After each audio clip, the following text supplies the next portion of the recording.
সীমান্ত এলাকায় আবারও উত্তেজনার খবর সামনে এসেছে। বিভিন্ন গণমাধ্যম ও স্থানীয় সূত্রের বরাতে জানা গেছে, সীমান্তের একটি এলাকায় গোলাগুলির ঘটনার পর পাল্টা জবাব দিয়েছে বাংলাদেশের সীমান্তরক্ষী বাহিনী বিজিবি। খবরে বলা হচ্ছে, রাতের আধারে সীমান্ত ঘেঁষা এলাকায় হঠাৎ করে গুলির শব্দ শোনা যায়। পরিস্থিতি বুঝে সতর্ক অবস্থানে যায় বিজিবির সদস্যরা। পরে নিরাপত্তা নিশ্চিত করতে পাল্টা গুলি ছোড়ার ঘটনাও ঘটে বলে দাবি করা হচ্ছে। তবে ঘটনাটির প্রকৃত কারণ, হতাহতের সংখ্যা কিংবা কোন পক্ষ থেকে প্রথম গুলি ছোড়া হয়েছে এ বিষয়ে এখনো বিস্তারিত আনুষ্ঠানিক তথ্য প্রকাশ করা হয়নি। সীমান্ত এলাকায় নিরাপত্তা জোরদার করা হয়েছে বলেও জানা গেছে।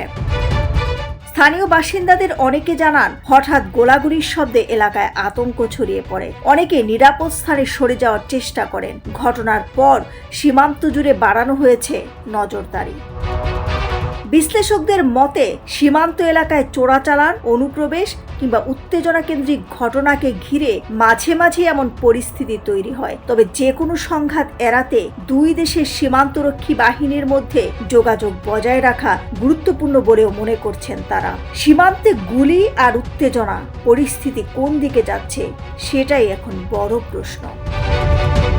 দিলরুবা খান, নিউজ 26।